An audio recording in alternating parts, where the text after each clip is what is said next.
اللہم صلی علی محمد۔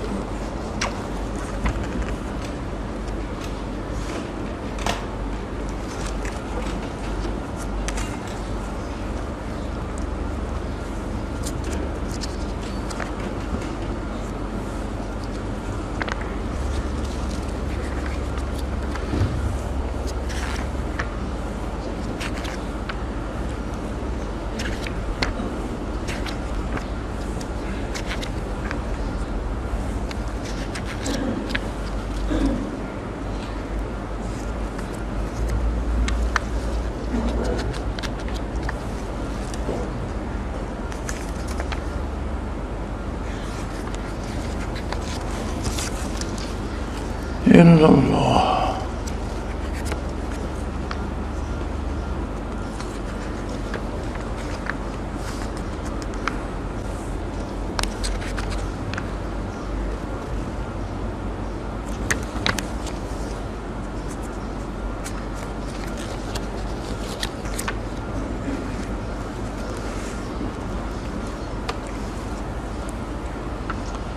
الحمد للہ رب العالمین والصلاة والسلام علی حبیبہ محمد وآلہ وصحبہ اجمعین۔ اعوذ باللہ من الشیطان الرجیم، بسم اللہ الرحمن الرحیم۔ ان المسلمین والمسلمات والمؤمنین والمؤمنات والقانتین والقانتات والصادقین والصادقات والصابرین والصابرات والخاشعین والخاشعات والمتصدقین والمتصدقات والصائمین والصائمات والحافظین فروجہم والحافظات والذاکرین اللہ کثیرا والذاکرات اعد اللہ لہم مغفرۃ واجرا عظیما۔ اللہم سبحانک لا علم لنا الا ما علمتنا انک انت العلیم الحکیم۔ مولا یا صلی وسلم دائما ابدا علی حبیبک خیر الخلق کلہم۔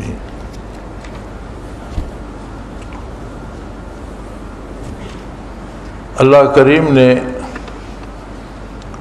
انسانی زندگی کے بھی مختلف مدارج، مختلف درجات بنا دیے ہیں۔ بچہ عالم آب و گل میں قدم رکھتا ہے تو کچھ اور صورت ہوتی ہے، بچپن کے بعد لڑکپن میں کچھ اور کیفیت ہوتی ہے، جوانی آتی ہے تو کچھ اور ہو جاتا ہے۔ کوئی پودا زمین سے اگتا ہے تو جڑ پیدا ہوتی ہے پہلے، کوئی دانہ پھوٹتا ہے تو اس سے جڑ پیدا ہوتی ہے، پھر تنا بنتا ہے، شاخیں بنتی ہیں، پتے بنتے ہیں، بڑا ہوتا ہے، ایک خاص وقت پر پھر اس پر پھول لگتے ہیں، پھل آتے ہیں۔ دائرہ اسلام میں داخلے کو بھی اور قبول اسلام اور بحیثیت مسلمان کے زندگی گزارنے کو بھی ایک خوبصورت ترتیب دی گئی ہے، اور سورہ احزاب کی یہ آیات مبارکہ 22ویں پارے میں ہیں۔ اس میں اللہ نے انسان کی بات کی ہے۔ انسان میں مرد بھی ہے، خاتون بھی ہے۔ انسانیت کے جتنے شعبے ہیں ان میں شریک ہیں، مکلف بھی دونوں ہیں، برکات نبوت بھی دونوں حاصل کر سکتے ہیں۔ انکار کریں تو انکار اور کفر کا جرم بھی دونوں پر یکساں ہوگا۔ دونوں قبر میں جاتے ہیں، دونوں برزخ میں جاتے ہیں، دونوں میدان حشر میں پیش ہوں گے، دونوں کا حساب ہوگا۔ جنہیں اللہ جنت نصیب فرمائے گا تو جنت بھی دونوں کے لیے ہے، اور جنہیں جہنم جانا ہوگا جہنم بھی دونوں کے لیے۔ تو فرمایا ان المسلمین والمسلمات، یقیناً مسلمان یعنی ایمان قبول کر اسلام قبول کرنے والے مرد اور اسلام قبول کرنے والی خواتین، قبولیت اسلام اور مسلمانی کیا ہے کہ ہم کبھی اکثر تو ہم موروثی طور پر اسلام قبول کر لیتے ہیں، اس کا انکار نہیں کرتے، مرد بھی خواتین بھی۔ کچھ خوش نصیب ایسے ہوتے ہیں جو کسی اور فرقے میں کہیں اور پیدا ہوتے ہیں، لیکن پھر ان کی تحقیق یا زندگی کے بارے جو ان کا رویہ ہوتا ہے، وہ چاہتے ہیں کہ زندگی کا سب سے اچھا راستہ ملے، تو وہ اپنی تحقیق سے اللہ انہیں توفیق بخشتا ہے، اسلام قبول کر لیتے ہیں۔ اسلام کا قبول کرنا ایک قدم ہے،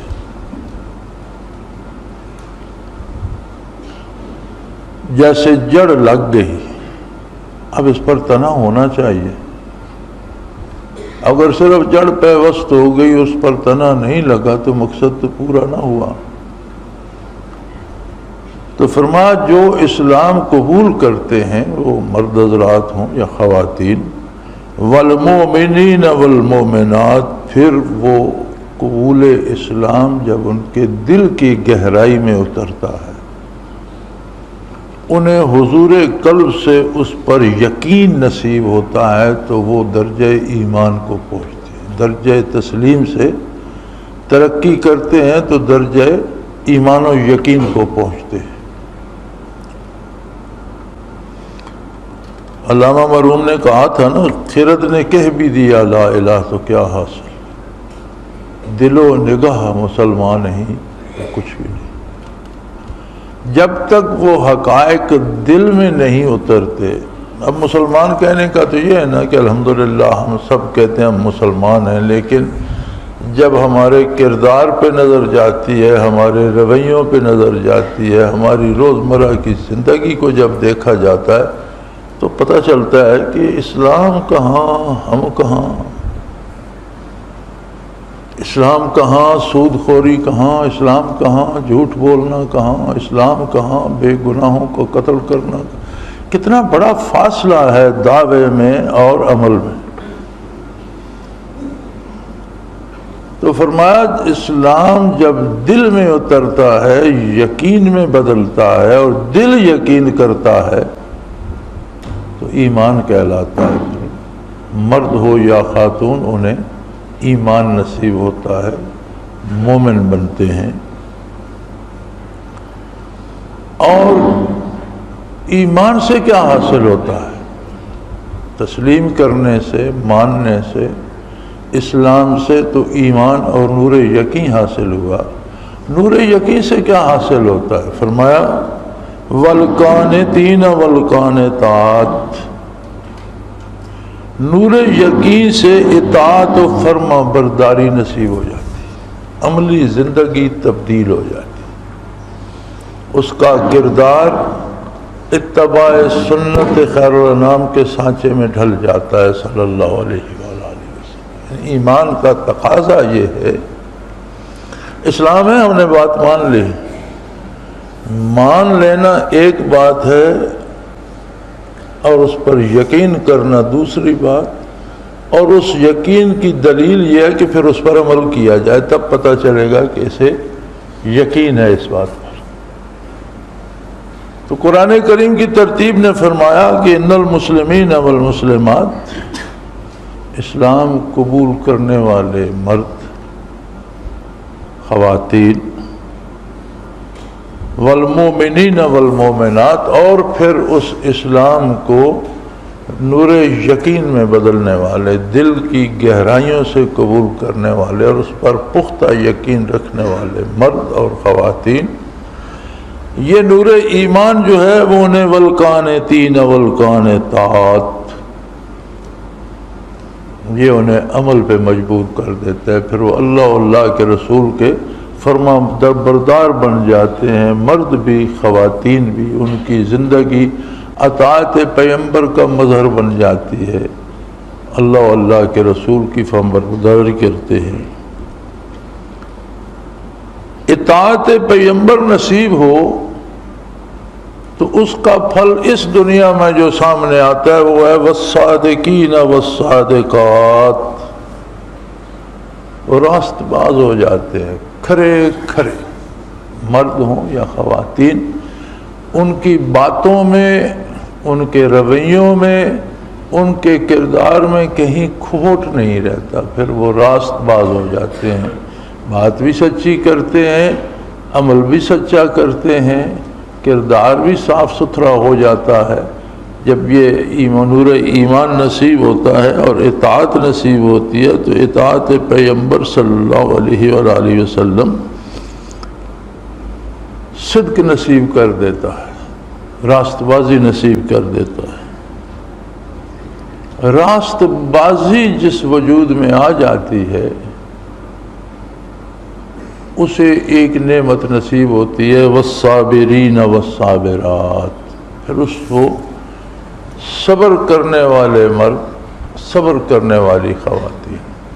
صبر کا معنی ہوتا ہے جیسے کوئی شاہ سوار بھاگتے ہوئے گھوڑے کو باغ کھینچ کر روک لیتا ہے، اس طرح سے اپنے آپ کو، اپنے نفس کو، اپنی خواہشات کو اطاعت الہی کی نافرمانی سے روک لیا جائے۔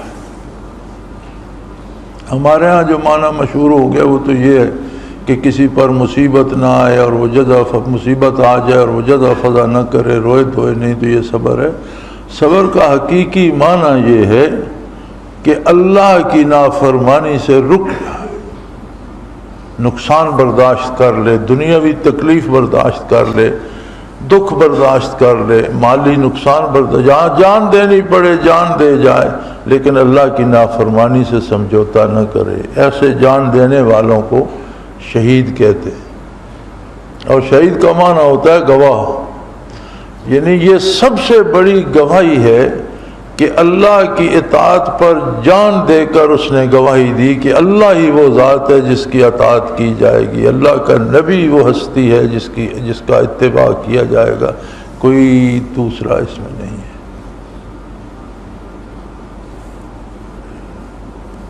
والخاشعین والخاشعات،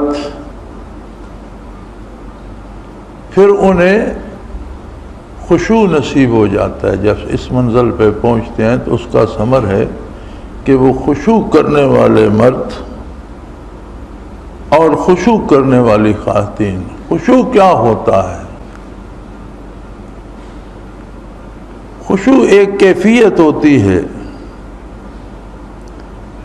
جیسے کسی شخص کو آپ کسی بڑی عدالت یا کسی بڑے حاکم کے سامنے یا کسی وزیر یا امیر یا صدر کے سامنے لے جائیں تو اس کی بولنے، بات کرنے، اٹھنے بیٹھنے، ہر انداز میں ایک ایسی کیفیت سی آ جاتی ہے کہ میں ایک بہت بڑے ہستی کے سامنے ہوں، کہیں میری کوئی حرکت غلط نہ ہو جائے، کپڑا نہ ہو جائے، منہ سے کوئی غلط لفظ نہ نکل جائے، ایک احتیاط حضوری میں نصیب ہوتی ہے۔ یہ کیفیت اللہ کریم سے نصیب ہو جائے کہ میرا اللہ میرے پاس موجود ہے، میرا اللہ میری بات سن رہا ہے، میرا مالک مجھے ہر آن دیکھ رہا ہے، کوئی خلاف منشاء باری حرکت نہ ہو جائے، کوئی ایسا جملہ نہ منہ سے نکل جائے جو گستاخی شمار ہو، کوئی ایسا عمل نہ ہو جائے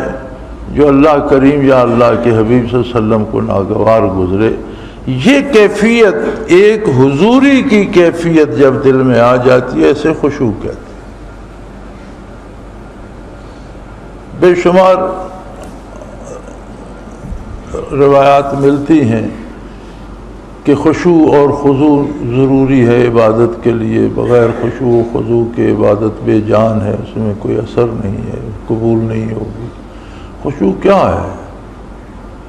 وہ کیفیت کہ جب ہاتھ باندھ کے کھڑا ہو تو اسے یقین ہو کہ میں اللہ کے روبرو ہوں، اور اس کا اظہار اس کے کلمات ادا کرنے سے بھی ہو، اس کے رکوع و سجود سے بھی ہو، اس کی حرکات و سکنات سے بھی ہو، یعنی اسے حضور حق نصیب ہو جائے اور اپنی کم مائگی بے مائگی کا احساس بھی ہو اور اس کی عظمت کا احساس، عظمت و جلالت کا احساس بھی ہو، تو جو کیفیت دل میں بنے گی اسے خشوع کہتے ہیں۔ والمتصدقین والمتصدقات، جب یہ کیفیت نصیب ہوتی ہے تو پھر دنیا کی قیمت اس کی نظروں میں کوئی نہیں رہتی، اللہ کی احکام اور رضا کی قیمت بڑھ جاتی۔ پھر وہ دنیا میں جو کماتا ہے، دنیا سے جو حاصل کرتا ہے، وہ چاہتا ہے کہ اسے اللہ کی رضا کے لیے خرچ کیا جائے۔ جسے یہ کیفیت نصیب نہ ہو، وہ جتنی دنیا کماتا ہے اسے واپس مزید دنیا کمانے کے لیے خرچ کرتا ہے کہ جو کمائی ہے اسے خرچ کرو، اس سے مزید پیسہ آئے گا۔ لیکن جسے یہ حضور حق نصیب ہو جائے، وہ جب حاصل کرتا ہے دنیاوی نعمتیں، تو اللہ کی راہ میں انہیں خرچ کرتا ہے، مرد ہو یا خاتون۔ والصائمین والصائمات، روزہ رکھنے والے مرد، روزہ رکھنے والی خواتین، پھر انہیں اللہ کی راہ میں بھوکا پیاسا رہنا پسند ہوتا ہے اور اللہ کی نافرمانی میں پیٹ بھرنا پسند نہیں رہتا۔ روزہ کیا ہے؟ ایک دلیل ہے اطاعت الہی کی کہ رزق حلال بھی ہے، جائز بھی ہے، اس کا کھانا منع بھی نہیں ہے، کمایا بھی حلال طریقے سے ہے، لیکن اللہ کریم نے فرمایا طلوع فجر کے بعد کچھ کھاؤ پیو گے نہیں۔ کمال اطاعت کی ایک صورت ہے کہ وہ کھاتا پیتا رہے، گھر میں ہے، اکیلا ہے، ٹھنڈا پانی بھی ہے، پیاس لگی ہے، نہیں پیتا۔ کیوں؟ اسے وہ حضور حق حاصل ہے کہ اللہ کریم تو دیکھ رہا ہے، میں نے اللہ کے لیے، اللہ کی اطاعت کے لیے روزہ رکھا، تو یہ روزہ ان کی زندگی بن جاتا ہے، یعنی گناہ نہیں کرتے۔ جس طرح روزہ دار پانی کا گھونٹ نہیں پیتا، اس سے بچتا ہے، اسی طرح گناہ سے ڈرتے ہیں، بچتے ہیں، بھاگتے ہیں اور اللہ کی اطاعت پہ کمر بستہ ہو جاتے ہیں۔ والحافظین فروجہم والحافظات، اپنی قوت شہوانیہ کو اپنے کنٹرول میں رکھتے ہیں، اس کی حفاظت کرتے ہیں۔ جہاں اللہ نے حلال کیا ہے وہاں استعمال کے، جہاں اللہ نے حرام کر دیا ہے وہاں سوچتے بھی نہیں۔ اپنی شرمگاہوں کی حفاظت کرنے والے مرد، خواتین، جب اتنے مدارج سے زندگی گزرتی ہے، قبول اسلام سے لے کر پاسداری عزت و عصمت تک پہنچتی ہے، اطاعت کی وادیوں سے ہوتی ہوئی، فرما برداری کے راستے سے صبر کی منزلوں کو طے کرتی ہوئی، اللہ کی راہ میں کلمہ خیر بھی صدقہ ہے، نیک عمل بھی صدقہ ہے، اور دنیا کے مال کو اللہ کی راہ میں خرچ کرنا بھی صدقہ ہے۔ یعنی کسی کی چاہت میں اس دار دنیا کو لٹاتا ہوا اس جگہ پہنچتا ہے جہاں عزت نفس کا خیال بھی اسے بہت شدید ہو جاتا ہے اور اس کی تحفظ کرتا ہے۔ پھر اسے اس پر پھل کیا لگتا ہے؟ وَالذَّاكِرِينَ اللَّهَ كَثِيرًا وَالذَّاكِرَاتِ، پھر اسے کثرت ذکر کی توفیق ہو جاتی، مرد ہو یا عورت۔ کثرت ذکر کا مطالبہ قرآن کریم نے بے شمار جگہوں پر، بہت سی جگہوں پر کیا ہے، کہیں بالواسطہ، کہیں براہ راست، اور اکثر جہاں فرمایا ذکر کثیر کا فرمایا۔ ذکر کثیر سے کیا معنی نکلتا ہے؟ ذکر کثیر سے معنی یہ بنتا ہے کہ دن بھر میں 24 گھنٹوں میں، دن رات میں جتنے کام ہم نے کیے ہیں، جتنی باتیں کی ہیں، جو کچھ سوچا ہے، اس سب سے زیادہ اللہ کا ذکر کیا جائے۔ کثیر تو تب بھی ہوگا نا کہ ہر عمل سے زیادہ ہو. تو فرمایا انہیں ذکر کثیر نصیب ہو جاتا ہے. یہ پھل ہے اور یہ وہ نعمت ہے کہ جو زندگیاں عمریں لگانے کے بعد کہاں سے بندہ چلا اور کہاں پہنچا تب جا کر اسے یہ نصیب ہوا. ہم میں صحابہ کرام تابعین تبع تابعین میں جو بنیادی فرق ہے وہ یہی ہے. صحابہ کرام میں ایسے بھی لوگ ہیں جنہوں نے نماز نہیں پڑھی اور دنیا سے چلے گئے, فرضی نہیں ہوئی تھی. جہاد فرضی نہیں ہوا تھا, انہوں نے جہاد نہیں کیا اور پہلے ان کا وصال ہو گیا. روزے فرض نہیں ہوئے تھے, اس سے پہلے بھی کتنے صحابہ دنیا سے چلے گئے. عبادات مکمل نہیں ہوئی تھیں, قرآن کریم 30 پارے مکمل نہیں ہوا تھا, اس کے باوجود وہ شرف صحابیت پہ مشرف تھے. انہوں نے کوئی زائد وظیفے نہیں کیے, چلے نہیں لگائے, ہم سے زائد نمازیں نہیں پڑھی, بلکہ یہ تو دین مکمل ہوا جب تکمیل دین ہوئی, قرآن کریم کا نزول مکمل ہوا تو احکام کی تکمیل ہوئی. اور اللہ کریم نے فرمایا الیوم اکملت لکم دینکم واتممت علیکم نعمتی ورضیت لکم الاسلام دینا. یہ تو عرفات میں حضور جلوہ افروز تھے, حجۃ الوداع میں تو اس آیت کا نزول ہوا. تو جو اس سے پہلے گزر گئے قرآن مکمل نہیں ہوا تھا, کچھ اس سے پہلے گزر گئے جہاد ابھی فرض نہیں ہوا تھا, مدینہ منورہ آ کر جہاد کی اجازت ملی, اس سے پہلے بھی گزر گئے, لیکن وہ سب صحابی ہیں, صحابیت میں سب شریک ہیں. اب صحابہ کرام رضوان اللہ علیہم اجمعین جو ہیں یہ قرآن کے مثالی مسلمان ہیں. جس طرح کے مسلمان کا مطالبہ کیا ہے, جسے آپ رول ماڈل کہتے ہیں, مثالی حضرات صحابہ کرام ہیں. قرآن کریم فرماتا ہے ثم تلین جلودہم وقلوبہم الی ذکر اللہ,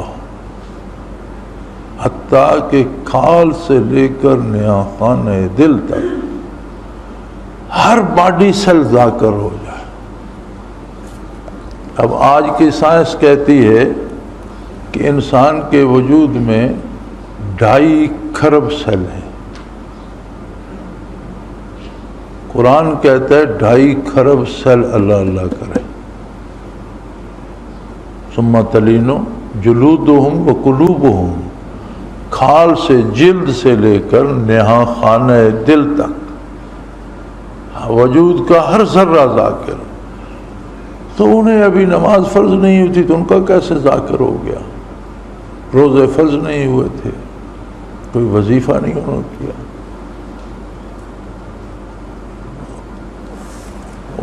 فارسی کا ایک مزیدار کلام ہے, کسی نے کہا تھا من سی پارے دل می فروشم, میں دل کے ٹکڑے بیچنا چاہتا ہوں. من سی پارے دل می فروشم بے گفتہ قیمتش گفتم نگاہ. کسی نے کہا بھائی کوئی مول تول بچاؤ گے یا آواز لگاتے رہو گے دل کے ٹکڑے بیچتا ہوں, کتنے میں بیچو گے؟ گفتم نگاہ ہے. میں نے کہا ایک نگاہ. تو اس نے کہا بھئی منہ مانگا مول کب ملتا ہے, کوئی کم زیادہ کرو, کوئی چھوٹ کرو, اس میں کچھ رعایت کرو. بے گفتہ کم ترش, اس نے پوچھا اس سے کم کرو. گفتم کے گاہے. میں نے کہا زندگی میں ایک نگاہ صحیح. انہیں وہ نگاہ نصیب ہو گئی تھی.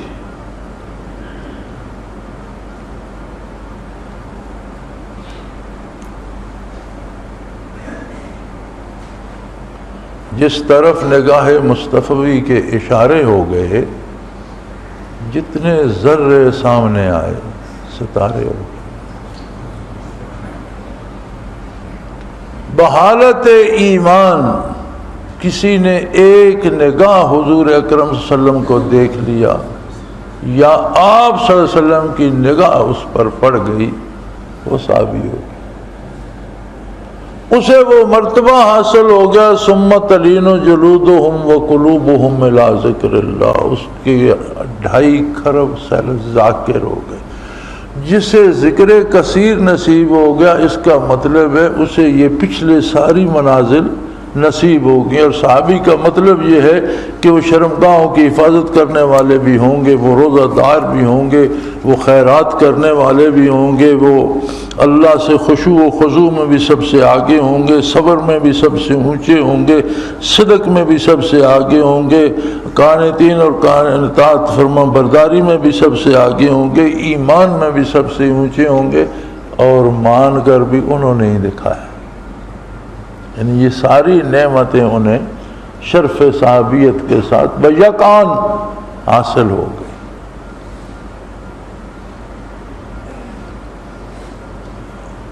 اور کسی کو اگر شرف صحبت نصیب نہیں ہوا تو پھر اس کا راستہ یہی ہے کہ وہ اسلام، ایمان اور ان راستوں، ان وادیوں کو طے کرتا ہوا، اطاعت کی منزلوں سے گزرتا ہوا، صبر و قناعت اور روزہ داری کی منازل سے ہوتا ہوا تحفظ عزت و آبرو تک پہنچے تو پھر اسے ذکر کثیر نصیب ہو جائے گا۔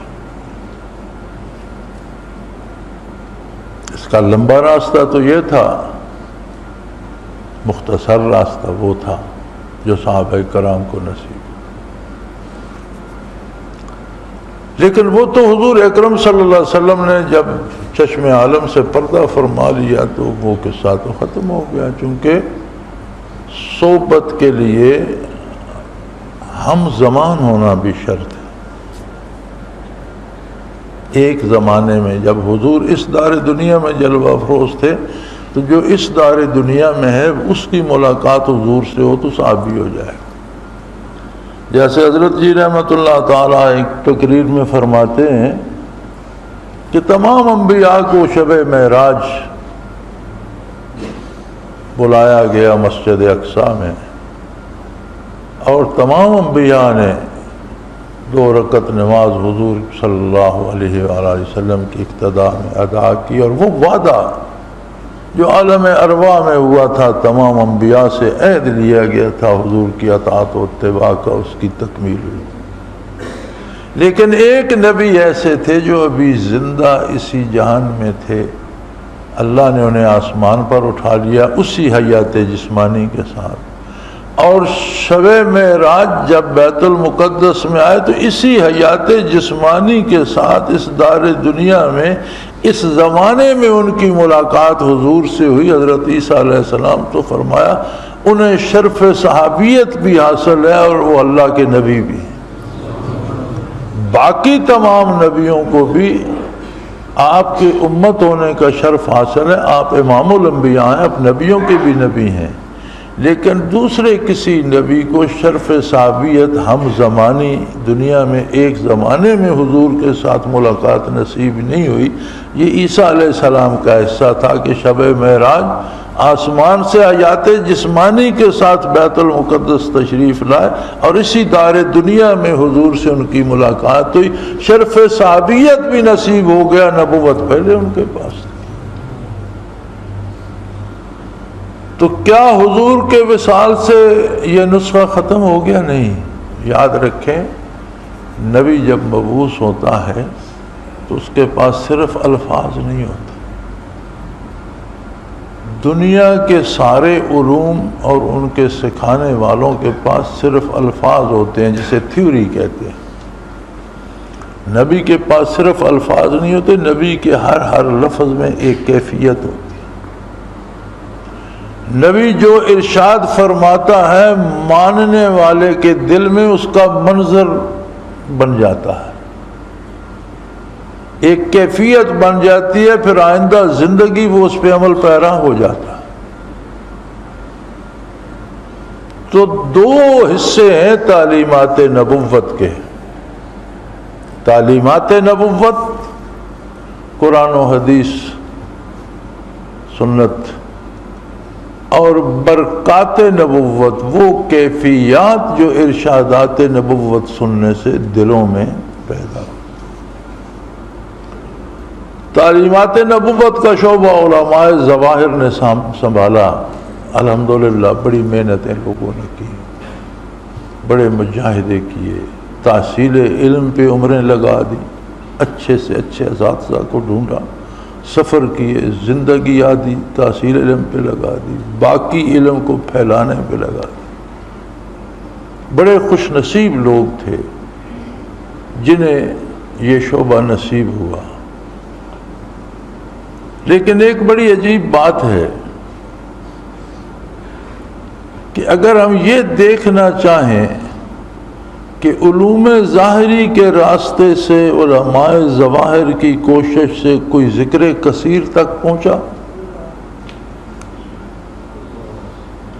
تو بڑی مشکل پیش آتی ہے کہ کوئی بندہ تلاش کیا جائے جو اس راستے سے اس منزل تک پہنچا ہو، یعنی جس نے ان وادیوں کو طے کیا ہو، اسلام کے دروازے سے داخل ہوا ہو، ایمان کے نور سے روشناس ہوا ہو، اطاعت و فرما برداری نصیب ہوئی ہو، صدق و صفا پایا ہو، صبر اور خشوع و خضوع پایا ہو، دنیا کو اللہ کے راہ پہ بانٹا ہو، روزہ داری اور عزت کی حفاظت نصیب ہوئی ہو، اور اس کے بعد اسے ذکر کثیر بھی نصیب ہو گیا ہو، اور اس کے شب و روز اللہ کی یاد میں بسر ہوتے ہوں، بہت کم خوش نصیب ایسے ضرور ہیں، انکار نہیں کیا جا سکتا، لیکن بڑے کم لوگ، کیونکہ یہ راستہ اتنا لمبا، اتنا کٹھن، اتنا مشکل ہے کہ کوئی بھی انسان جسے آپ بالکل بیکار سمجھتے ہیں وہ بھی بیکار نہیں ہے، اس کی اپنی مصروفیات ہے۔ ہر بندہ پوری زندگی رات دن مصروف رہتا ہے، کچھ نہ کچھ اس کے ذمہ لگا رہتا ہے۔ اس انسانی زندگی سے وقت چھین کر اتنی محنت کر کے یہاں پہنچنا، برکات نبوت کا جو پہلو تھا وہ صوفیاء نے، اہل اللہ نے سنبھالا۔ ان کے پاس آسان نسخہ آ گیا، ان کے پاس وہ کیفیات و برکات آئیں تو انہوں نے اصول الٹ دیا، یعنی بجائے اس جڑ سے شروع ہونے کے انہوں نے پھل کی بات کی۔ انہوں نے اس میں ذات کو، پھل کو انسان کے قلب میں بیج کی طرح بو دیا۔ جس درخت کا جو پھل ہوتا ہے وہی اس کا بیج بھی ہوتا ہے۔ تو صوفیاء نے ہمیشہ دل کی بات کی اور اس میں ذات کی بات کی، اور اس کو اس میں ذات کو دل میں بیج کی طرح دبا دیا۔ اس سے پھر پودا پھوٹنے لگ گیا، وہ جڑیں بن گئیں، اسلام قبول کرنے لگ گیا اس کا مزاج، پھر اسے نور ایمان کی لذت نصیب ہو گئی۔ جوں جوں ذکر نصیب ہوتا گیا، جوں جوں اس کی اصلاح ہوتی گئی، اسے اطاعت و فرما برداری نصیب ہوتی گئی، اسے صبر و استقامت نصیب ہوتی گئی، اسے سارے اوصاف جو قرآن کریم نے گنائے یکے بعد دیگرے نصیب ہوتے گئے، اور وہ اللہ کی بارگاہ میں مقبول ہوتا گیا۔ یعنی یہ دو نسخے تھے، ایک وہ راستہ تھا کہ اسے اسلام کے دروازے سے داخل کر کر تعلیمات نبوت سے سرفراز کرتے، بناتے، سنوارتے، بڑی محنتیں علماء نے کی۔ کتنے ایسے خوش نصیب ہیں جو پیدا مساجد میں ہوئے اور جن کا وصال مساجد میں ہوئے، ساری زندگی اللہ کا دین سیکھتے رہے یا سکھاتے رہے، لیکن اس منزل تک پہنچنے والے بہت کم نام آتے۔ جب ذکر کثیر کی بات آتی ہے تو ایسے لوگ کہ ہر لمحہ جن کے وجود سے 2.5 کھرب بار اللہ کا اس میں ذات نکلے، یہ پھر صرف صوفیاء میں ہی ملتے۔ اس منزل کو پانے والی فہرست صوفیاء ہی میں ملتی ہے، سلاسل میں، سلاسل تصوف میں ہی ملتی ہے، اور یہ مقصود ہے، مقصد حیات ہے۔ اور قرآن کریم کا بے شمار دفعہ مطالبہ ہے، وَاذْكُرُوا اللَّهَ ذِكْرًا كَثِيرًا۔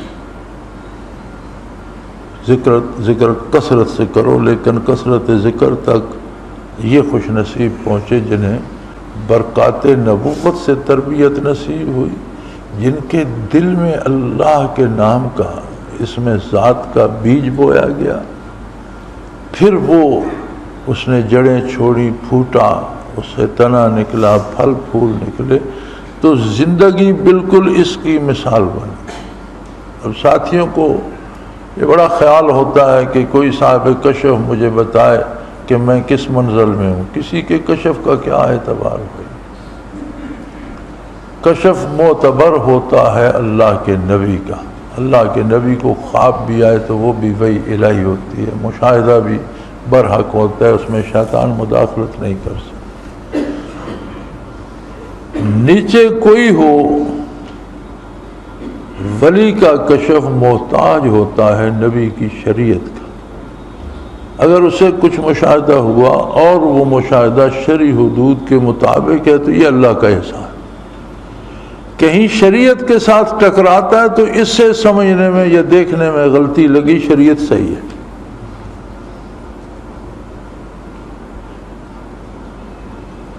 تو آپ کسی کے کشف کو کیوں تلاش کرتے ہیں اور کیوں اس پہ اعتماد کرتے ہیں؟ پھر کشف کی نعمت اللہ جسے دیتا ہے یہ ہوتی ہے اپنی اصلاح کے لیے۔ وہ چیزیں جو ظاہری آنکھ سے نظر نہیں آتی، صاحب کشف کو اللہ دکھا دیتا ہے، وہ برائی سے بچ جاتا ہے، حرام کھانے سے بچ جاتا ہے، ناجائز امور سے بچ جاتا ہے، بری صحبت سے بچ جاتا ہے۔ یہ میرے اور آپ کو جانچنے کے لیے نہیں ہے، ہمارے لیے قرآن کی یہ آیت آئینہ ہے، سارا قرآن ہی شیشہ ہے۔ اگر کسی کو اپنی منزل جانچنے کا شوق ہو تو قرآن کے اس معیار کو دیکھے کہ کتنا یقین ہو گیا اسے عظمت الہی پر، کتنی اطاعت نصیب ہو گئی ہے اللہ کے رسول کی۔ منازل گنوائے ہیں نا قرآن کریم نے، ان میں سے کس کس کو پایا ہے؟ اگر نیکی کی طرف ہی بڑھ رہا ہے، برائیاں چھوٹ رہی ہیں، تو یقیناً منزل کو پا لے گا۔ ربع صدی الحمدللہ حضرت جی رحمۃ اللہ علیہ کے ساتھ نصیب ہوئی، سفر و حضر میں بے شمار لوگ سلسلے میں داخل ہوئے، بے شمار لوگوں نے ذکر سیکھا۔ میں نے 25 سالوں میں یہ نہیں دیکھا کہ حضرت رحمۃ اللہ نے کسی سے پوچھا ہو تم دیوبندی ہو، بریلوی ہو، تمہارا عقیدہ کیا ہے، تمہارا مسلک کیا ہے، تم مسلم لیگ سے ہو، پیپل پارٹی سے ہو، تم نے کتنا پڑھا ہے، کتنا نہیں۔ صوفی یہ باتیں نہیں پوچھتا، وہ دل سے شروع کرتا ہے اور توقع رکھتا ہے کہ اللہ کرے اس کی اصلاح ہوتی جائے، اور ہو جاتی ہے۔ لوگ سینما گھروں سے اٹھ کر اور کلبوں سے اٹھ کر آئے اور مسجد نشین ہو گئے، کسی نے کہا نہیں انہیں۔ انگریزی لباس میں آئے اور حلیے تک مسلمانوں جیسے بنا لی، از خود وہ اندر جو کیفیت ذکر الہی نے پیدا کی اس نے ان میں تبدیلیاں پیدا کر دی، ان کی اصلاح انہیں خود فکر ہو گیا کیا کام کس طرح سے کرنا ہے، اور اس طرح سے ان میں تبدیلیاں۔ تو یہ کامیابی کی دلیل ہے کہ یخرجہم من الظلمات الی النور، اللہ انہیں تاریکیوں سے روشنی، نور کی طرف نکالتا ہے، برائیوں سے نیکی کی طرف۔ کوئی شخص ایک دن میں تو سفر بھی نہیں جاتا، یہ تو اللہ کی مرضی کتنی کس کو نصیب ہوتی ہے، لیکن ان کا سفر شروع ہو جاتا۔ اور اگر کوئی برائی کرتا ہے یخرجونہم من النور الی الظلمات، اس سے نیکیاں چھوٹنے لگتی ہیں اور وہ تاریکیوں کی طرف رواں ہو جاتا۔ تو اپنی منزل جانچنے کا شوق ہو تو اپنے کردار سے، اپنے نور یقین سے، اپنے اعمال، اپنی سوچوں، اپنے افکار سے جانچی جائے اور ذکر کثیر نصیب ہو جائے تو فرمایا وَعَدَّ اللَّهُ لَهُمْ مَغْفِرَةً۔ فرشتے نہیں ہوتے، وہ انسان ہی ہوتے ہیں، ان سے بھی غلطیاں سرزد ہو جاتی ہیں، ان سے بھی بعض اوقات کمی رہ جاتی ہے۔ جنہیں جتنا قرب نصیب ہوتا ہے انہیں اتنی مزید احتیاط کی بھی ضرورت ہوتی ہے، کہیں ذرا سی کمی رہ گئی تو وہ بھی گناہ کہلاتا ہے۔ تو فرمایا یہ جو چھوٹی موٹی لفظ ہیں یا ان سے گناہ صادر ہو جاتے ہیں، اللہ نے انتظام کر رکھا ہے ان سب کی بخشش کا، وہ انہیں بخش دے۔ انہوں نے عمر تو اس کی یاد میں بسر کی، انہوں نے کوشش تو کی، بتقاضائے بشریت خطا ہو گئی تو عد اللہ لہم مغفرہ، اللہ نے انتظام کر رکھا ہے ان کی بخشش کا، وہ ان کی خطائیں معاف کر دے گا، وہ اجرن عظیمہ، اور انہیں بہت زیادہ بے پناہ اجر عطا کرے گا۔ تو میرے بھائی، مجھے سمجھ نہیں آتی جب لوگ کہتے ہیں کہ ذکر اللہ کا تو کوئی تذکرہ قرآن مجید میں نہیں ملتا، ہماری سمجھ سے باہر ہوتا ہے کہ وہ قرآن کس نظر سے پڑھتے ہیں اور اس کا کیا مفہوم سمجھتے ہیں۔ ذکر کثیر تو تمام منازل کا حاصل اور آخری منزل ہے، قرآن نے جو ترتیب دیا ہے کردار انسانی کو، اس میں یہ تو ثمرات میں سے نصیب ہوتا ہے جس کو، بڑا ہی اللہ کا کرم ہے اس پر، اور جسے نصیب ہوتا ہے اس کی ذمہ داری ہے کہ اس کی حفاظت کرے، اس کی شرائط، جو قرآن نے اسی آیت کریمہ میں ساری شرائط دے دی، اور اس سے اگلی آیت بھی انہی شرائط پہ مبنی ہے اور ساری اس کی تفصیل بتاتی ہے۔ اس کا چونکہ اب وقت نہیں، الحمدللہ نماز کا وقت ہو گیا، تو اللہ کریم نصیب فرما دے تو یہ بہت بڑی دولت ہے۔ دونوں جہانوں میں سب سے قیمتی دولت ذکر کثیر ہے، اور روئے زمین کی حکومت مل جائے تو اسے ٹھوکر ماری جا سکتی ہے اس کے مقابلے۔ اللہ کریم سب کی محنت قبول فرمائے اور ہمیں توفیق اطاعت بھی ارزاں کرے۔ وآخر دعوانا الحمدللہ رب العالمین۔